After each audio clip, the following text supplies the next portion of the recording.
Bonsoir à toutes et à tous, on se retrouve pour cet épisode 6 de Halo saison 2. Et comme vous l'avez vu sur la miniature, cet épisode va être centré sur les querelles d'ego. Pas le meilleur, pas le moins bon. On est bien évidemment très loin des 3 premiers épisodes qui étaient vraiment très moyens.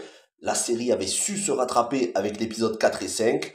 Ici, on continue les arcs narratifs qui ont été développés les 2 épisodes précédents, mais c'est plus faiblard. Il y a quelques incohérences scénaristiques avec certains personnages, et surtout, il y a des partis pris au niveau des personnages que je ne trouve pas pertinents, et je vais vous expliquer ça, même si, globalement, l'épisode reste quand même bon et plaisant à voir, et je vous en parle. Alors, crise d'ego, parce que une crise d'ego entre plusieurs personnages. Une crise d'ego entre Kai et Perez, une future crise d'ego entre Halsey et sa fille Miranda qu'elle retrouve, une crise d'ego du côté des Covenants entre l'arbiteur et un des prêtres Covenants qui dégénère, et une crise d'ego entre Kai et John. Ça se déroule en plusieurs parties. J'ai isolé, selon chaque personnage, la première partie, c'est Kai devenu la leader des nouveaux Spartans. Nouveaux Spartans, comme je m'en doutais à la fin de l'épisode précédent, qui sont pour beaucoup des femmes, mais pas seulement, il y a des hommes aussi, mais ce sont des humains non augmentés, dont Perez.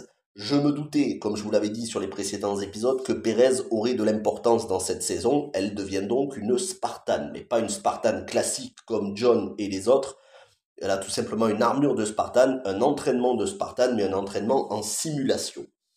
Le plan d'Ackerson et de ce que l'on devine être la vraie méchante parmi l'UNSC de cette saison, à savoir Parangoski qui jouait double jeu avec John au début, leur plan, eh bien, c'est de mentir à toute cette génération en leur faisant croire que John est mort, en faisant un héros, en l'idéalisant et en leur expliquant qu'il n'y a pas besoin d'être un humain augmenté pour être un Spartan, qu'ils peuvent être tous des Spartans et donc ils peuvent être des centaines de milliers de Spartans. Et pour ça, ils vont sous-évaluer la difficulté dans les combats en simulation et tout simplement leur faire miroiter qu'ils sont le prochain espoir, la prochaine génération, sans leur dire qu'ils ont sacrifié toute une génération sur Reach dans les épisodes précédents. Mais là où c'est intéressant, c'est le personnage d'Ackerson qui semble avoir des scrupules à mentir, qui semble avoir un petit peu de culpabilité par rapport à tout ce qui s'est passé sur Reach.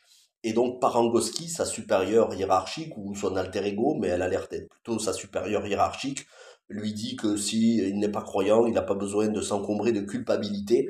Elle, on sent qu'elle n'a pas de scrupules, contrairement à Ackerson, qui humanise un petit peu Ackerson.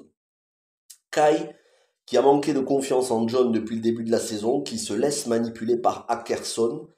Je ne trouve pas ça cohérent avec l'écriture du personnage dans la saison 1. C'était elle qui prenait le plus d'indépendance avec John, d'indépendance avec le programme Spartan, avec Halsey, avec de la méfiance vis-à-vis de l'UNSC. Et ici, eh bien, elle se laisse manipuler beaucoup trop facilement. Et petite incohérence apparente qui, je pense, peut s'expliquer par rapport au personnage de Perez, toujours très bien joué par Christina Rodlo. Perez qui se tait sur ce qui s'est passé alors qu'elle était aux côtés de John. Elle sait que John est vivant, elle sait que John est accusé à tort de traîtrise par certains, mais elle se tait, elle fait preuve de lâcheté. Je pense que c'est tout simplement de la prudence pour ne pas se faire tuer parce qu'elle sait de quoi est capable l'UNSC et du coup, voilà, elle attend prudemment d'avoir des alliés de poids comme le retour de John et Halsey. Halsey, justement, c'est la deuxième partie, deuxième arc scénaristique. Halsey et Quan Ha, c'est l'intrigue la plus mystérieuse avec la vieille, enfin la vieille, moi j'appelle ça la vieille, mais la personne qu'on avait vue en premier épisode sur Sanctuary, qui semblait être une prêtresse d'un culte et qu'on a vu sur l'épisode précédent, donc Quan qui la voit en vision, puisqu'elle n'a pas l'air d'être présente physiquement, et cette femme âgée qui semble dire à Quan qu'elle est une élue pourquoi, on ne sait pas vraiment, c'est un peu flou, ça commence à faire un peu beaucoup d'élus, surtout avec Maki, mais on en parlera. En revanche, Halsey est toujours aussi excellente entre empathie, manipulation, culpabilité et en même temps fermeté.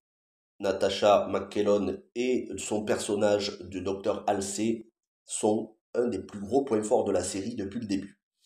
Malheureusement, quand elle retrouve sa fille Miranda, alors certes on en est à l'épisode 6, alors qu'on l'avait déjà vu en saison 1, elle aurait pu intervenir peut-être un peu plus tôt, mais lorsqu'enfin elle retrouve sa fille Miranda, il se profile un conflit mère-fille en perspective, un conflit qui, s'il a lieu dans les épisodes précédents, serait totalement inutile. On l'a déjà eu en saison 1. On a Jacob Keyes qui est mort, donc ça devrait normalement les souder. On ne devrait pas avoir une division entre la mère et la fille. Ce serait encore de la perte de temps dans le scénario, parce que, ne l'oublions pas, Halo, il faut parler justement de ces anneaux qui sont dans l'espace, de ces halos. Et puis on a encore le Flood, donc les parasites qu'on avait vus en saison 1, qui n'ont été absolument pas abordés en saison 2. Donc attention à ne pas perdre de temps sur l'intrigue, où ça commencerait à décoller en saison 3.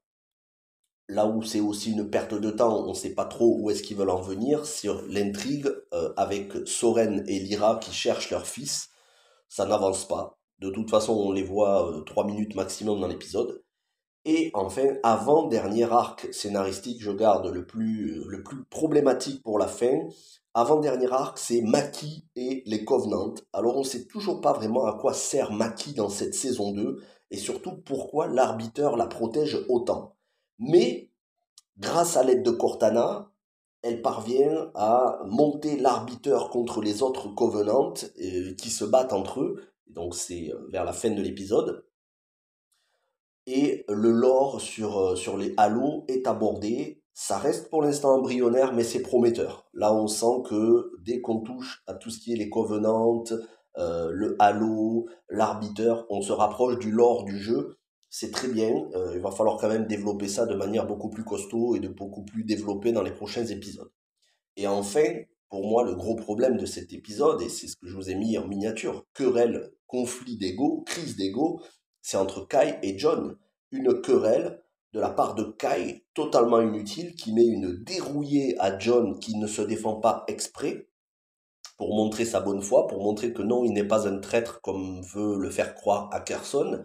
Mais pourquoi Kai, qui s'est déjà laissé manipuler très facilement depuis le début de la saison, pourquoi elle y en vient autant à lui mettre une dérouillée où elle le laisse presque à moitié mort? C'est incompréhensible, ça n'a aucun intérêt, c'est sorti de nulle part, alors que elle lui dit que c'est son ami, alors que lui, il lui dit à elle que c'est son ami aussi, qu'ils se connaissent depuis l'enfance, alors qu'elle n'a pas cessé de nous dire depuis le début de la saison, au personnage d'Ackerson, elle lui dit oui, j'ai confiance en John. Euh, Pourquoi elle lui met une dérouillée aussi sévère? Et finalement, elle va s'apercevoir de la trahison d'Ackerson. Bon, nous, on s'en doute depuis le début de la série, on l'a compris. Mais ce personnage qui est censé, donc Kai, être plus intelligente, au moins plus intelligente que le spectateur, ne devrait pas se laisser manipuler pour finalement comprendre que Ackerson lui a menti. C'était pas très compliqué non plus. Elle avait juste à demander à Pérez, mais bon, ça fait partie des trous scénaristiques de cet épisode. C'est mal écrit, malheureusement. Dès lors qu'on s'éloigne un peu du combat et qu'on veut rentrer dans des intrigues un peu plus complexes, c'est pas très bien écrit. C'est dommage. Il aurait fallu en faire soit une vraie méchante, mais vraiment une vraie méchante qui revient pas en arrière et qui renie totalement ce qu'elle a été, justement dévorée par l'ambition, ou bien il fallait pas modifier le perso autant par rapport à la saison 1. En revanche, ce qui fait plaisir, certes, ça manque un petit peu d'émotion parce que ça dure très peu de temps, c'est les retrouvailles entre Cortana et John. Alors vous savez ce que je pense du design de Cortana, je trouvais celle de la saison 1 plus attachante, mais ça fait plaisir de voir le retour entre les deux. Alors j'ai regardé l'épisode en français, euh, et il vous voit Cortana. Je me souvenais pas qu'il la vous voyait. J'avais l'impression qu'il l'a tutoyée en saison 1, en fin de saison 1, mais c'est peut-être un mauvais souvenir. Je me suis peut-être embrouillé. Mais ils ont un lien tellement intime que ça aurait été bien qu'ils se tutoient. Bon, c'est un petit détail, mais quand même. Et donc, on termine avec John qui touche l'artefact et on en saura plus au prochain épisode. Et je vous remercie d'avoir regardé cette vidéo. Elle est un petit peu plus courte que d'habitude, mais voilà, j'avais pas envie de faire une vidéo de 15 minutes.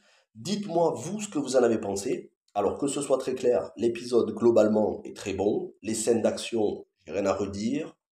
Vraiment, voilà, tout ce qui est décor, musique, décor naturel. Le problème, c'est pas là. Le problème, c'est la cohérence chez certains personnages, notamment le personnage de Kai, qui manque de consistance et de cohérence par rapport à la saison 1, et des choix scénaristiques qui font perdre du temps, et là où on pourrait développer un peu plus en se rapprochant du lore. Alors je pense que ça va être réglé d'ici la fin de la saison, mais c'est dommage parce qu'on sent que on a beaucoup perdu du temps en cette saison 1.